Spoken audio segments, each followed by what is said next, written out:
Hey guys, Tom Derzapolsky here. I'm one of your directors at Venture Out. I just wanted to provide a brief update on what occurred at the board meeting on Saturday. So let's get into it, right? It's like speed dating, speed board meeting.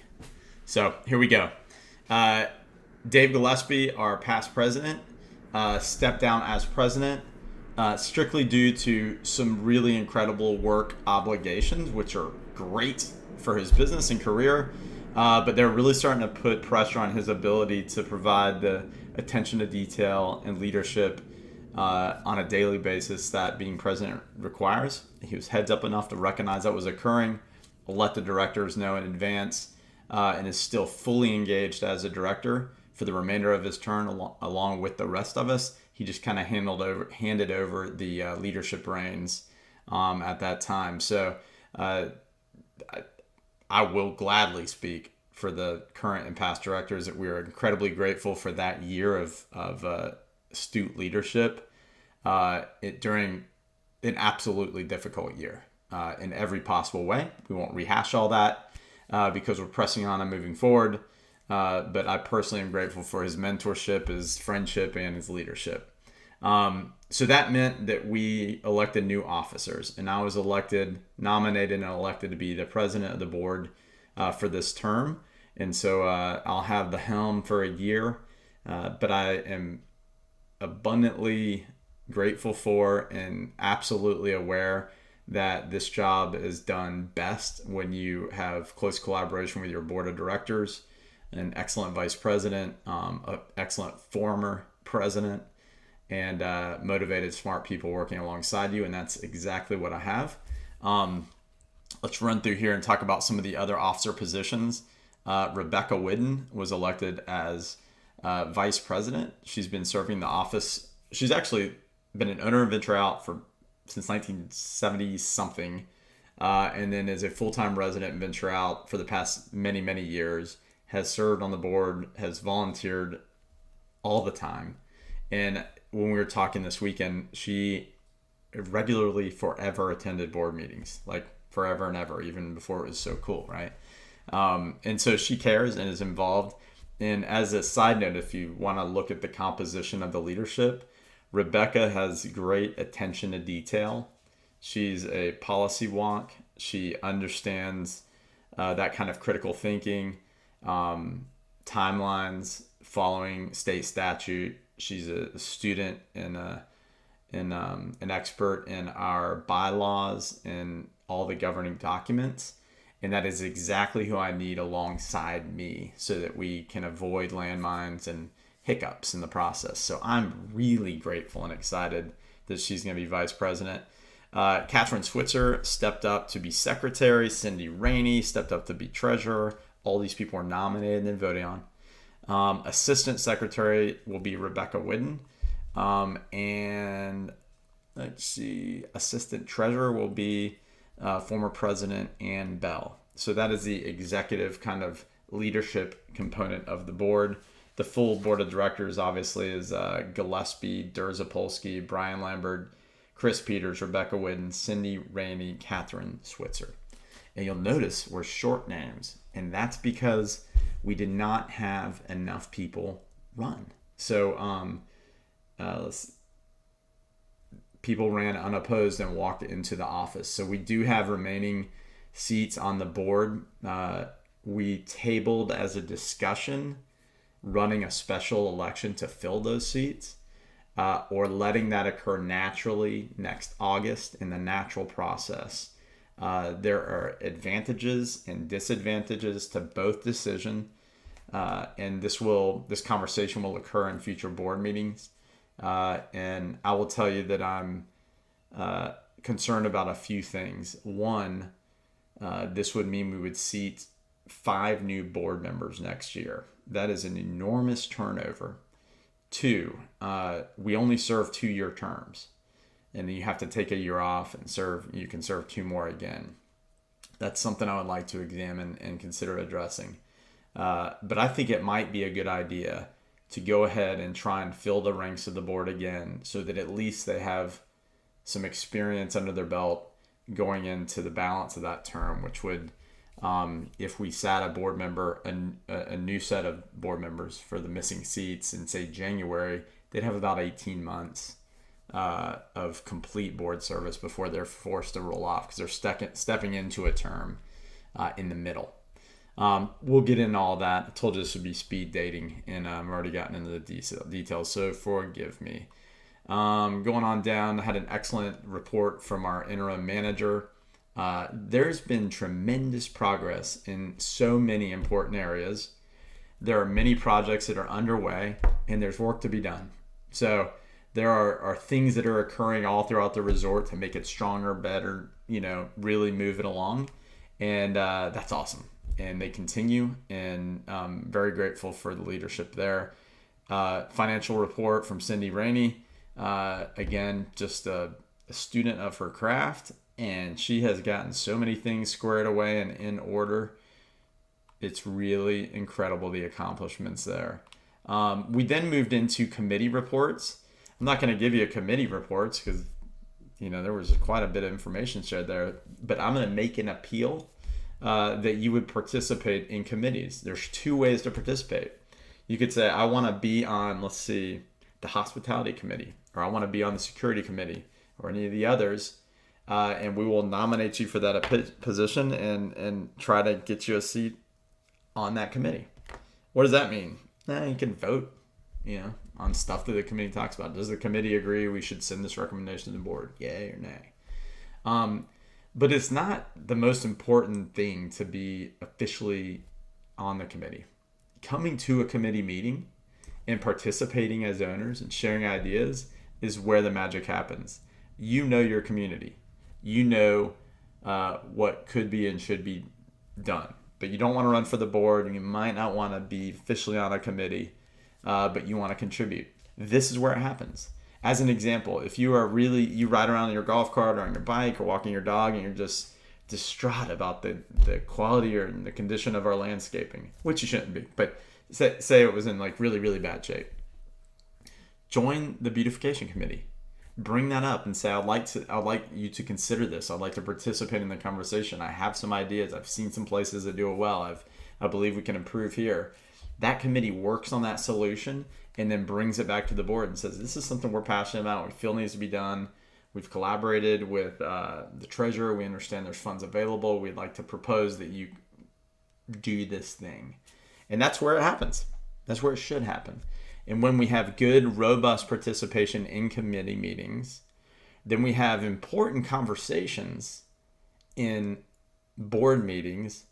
But board meetings under my watch are not going to be where we dig in and explore all the options of the idea and of the world. That will occur down at the committee. Things that come up are going to be sent to committee, or a committee will be developed, or a task force if necessary, so that we can properly review and vet things and then bring them to the board for consideration. So it is not my intention to have fast board meetings, but it is definitely not my intention to have board meetings be a place that we mull over and can't grapple and spend, 2 and 3 hours discussing parking. No, that needs to be done at the security committee and some other committees, and then be shared with the board in advance so we're aware and we're kind of grappling with it and asking that committee question so we feel good about our position to support or oppose.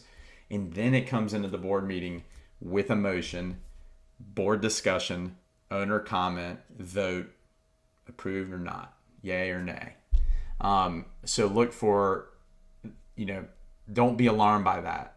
Other board meetings are really fast. Why do they fly through these important decisions? We don't fly through them. They've been discussed for weeks by the board and management and committees and volunteers and owners.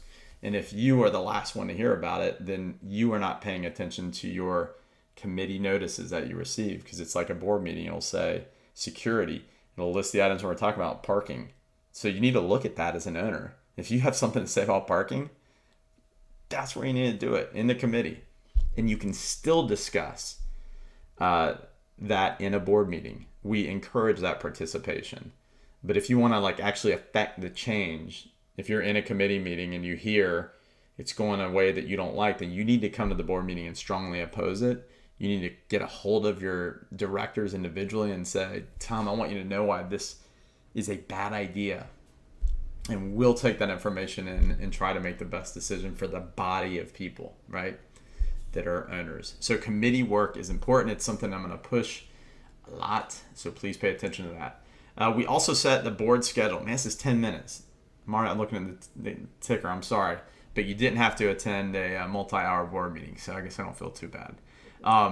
We set the board schedule. Board meetings, regularly scheduled board meetings, will occur on the third Thursday of each month at 6 p.m. Central Standard Time in the clubhouse in person. I'm going to make a commitment to trying to be there. Now, if you look at the composition of the board, you say, I don't think Chris Peters is there on Thursday nights. Tom Zapolsky, the president, lives in Tallahassee. Catherine Switzer has a professional career in another state. I'm looking at the roster here. Brian's running a municipality outside of the market. How are they going to be there in person? Everyone won't be there in person. But I will make a commitment to trying to be there on Thursday evenings. We have many other directors who can be there. And then we want to have a physical presence for those who wish to gather. I think being together, someone said this in the board meeting Saturday, being with one another, shaking hands. How's your dog? What you up to? I saw your grandparents were in town, or your grandkids. How's that new boat? We're human beings, and we need to see each other as human beings who love Venture Out, and that's an opportunity to connect that we want to make happen. However, I also recognize that the number of people who live in Venture Out does not represent the majority of owners, not even close. So I want to have this at a date and time that people outside of the market who are owners who are living in other states or other cities can join in after hours, not on a Saturday or Sunday, and participate in the governance of our community. And so I think this is a good move and something that will foster broader participation in both board meetings and committees. So that's happening. You'll, of course, still get the notes. Then we did some regular business that every single year to ensure fiscal accountability and security of your money and my money, our money. We authorize authority for the general manager, the president, vice president, certain people to approve things, sign checks, etc. That business occurred. It expires automatically in 12 months. There is redundancy and oversight involved with that process on a monthly basis.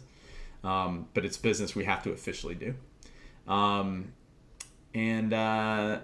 we're almost at the end. I want to leave you with a few final parting comments with regard to that board meeting and then the year ahead. We want to, again, consider when, how, if to fill the vacant director seats. If you are interested in leadership, if you are interested in participating with a group of professionals who are well organized, who are efficient with our time, and who are making important decisions on behalf of the community, I would encourage you to do so. I'm 46 years old. I'm running a very complex company that spans North America. I have a tremendous amount of professional stress. I love my job, but it's intense. I have 2 young children and a granddaughter and a 25-year-old daughter. My kids had a cold today, so they're not at school. So in the middle of this day, I'm not doing my job. I'm doing this one. I have those guys there.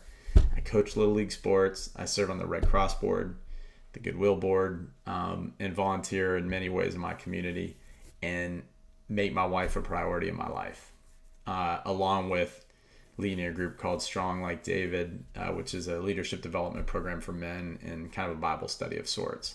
I'm not bragging, and please do not read into that. But what I want you to know is that I can tell you that as I was just a director last year, keeping up with my board obligations as a director, not an officer of the board, was manageable and I'd almost say easy. There were periods of the time where I had taken on a project and I had to see it through and it's like a little more work. But we need more representation by the owners, and we need people not to be fearful of joining the board. I've not seen people be ugly to me. I don't have thin skin. None of this is personal. We will likely make decisions over the next year that really upset some people in some way. I can't even imagine how, because that would not be my intention. but I know what we're trying to do in the community is make it better for folks. So I would ask the people viewing this to consider, as crazy as it sounds, running for the board and occupying a seat where you receive information from committees who do hard work. You think through that decision, you collaborate with your fellow board members, and then you vote and make Venture Out a better place.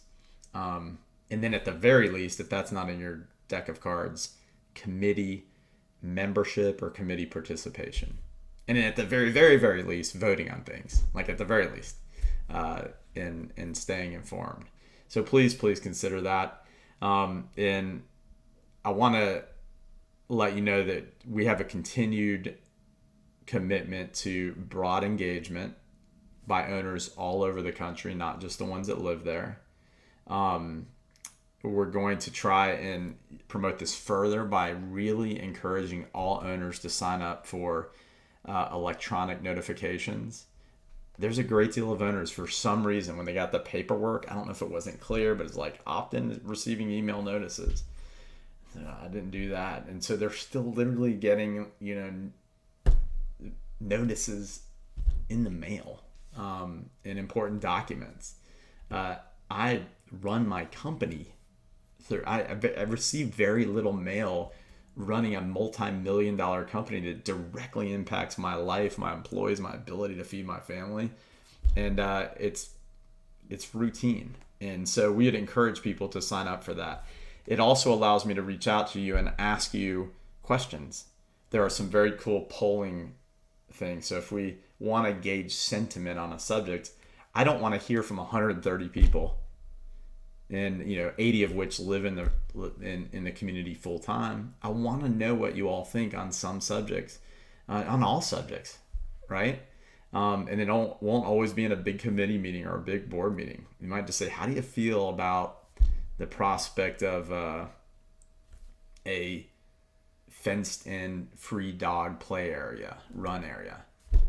You just would get a survey and you'd slide the little meter over to like love it, don't care at all, or moderately excited. And then if we see there's a great deal of people excited about a free run dog area, I completely made this up, by the way, then we ask someone to take that on and explore, where would that be? What would it cost? When can we do it? What would the rules be? And then that's how it happens in our community, because of folks like you who have great ideas. So we're going to encourage engagement and participation. We will Zoom board meetings and committee meetings, that is encouraged, again, to include participation. When possible, we'll video and share that like I'm doing now, like I do in my security meetings. And I'm going to explore carefully with my vice president, the former presidents, and our legal counsel the implications. I want to better understand the legal consequences of recording and archiving board meetings. Some of them just heard that and we're like, oh my God, we can't do that. But I'm going to find out why. Like, why? What is the true, genuine threat that we can't make that available? I watch my city commission meetings days after they occur because they're posted online, but they are governed by a completely set of rules. And so I want to make sure I understand the legal implications. If we do that and then we're required to forever store them, that might be prohibitively expensive forever. And find that actually nobody watches them anyways. So 19 minutes. I'm going to try and button this up in 20. Thank you again to Dave Gillespie for his steadfast leadership. In the behind the scenes things he had to do and deal with, and catching an incredible amount of flack for complicated, difficult situations, but always going back every time to what is best for this community. Just go back here. Am I doing the right thing? Am I doing what is right? Am I keeping the community moving forward and safe and progressive? And the answer every time was yes. And so I appreciate that leadership. Jeff, Debbie, Angie, don't run off. Don't go too far. We got your number and we'll need your help. So thank you for your time today. And I'm going to close by saying, be involved, stay involved, join meetings, I'm going to try on agendas to forecast time frames. So if you're interested in a part of an agenda, just join the whole Zoom. Maybe you can join an hour into the Zoom when we're covering the topic you're interested in. If we have to do that to get you to participate, we're going to give it a shot. All right. Everyone have a great week. Remain safe and healthy. And please continue to be kind and respectful to one another. Not just the ones you like and agree with, but maybe even some of those folks that you're not sure you agree with and you're pretty sure you don't like. It's a reflection of your character, not theirs, in the way we treat one another. Take care.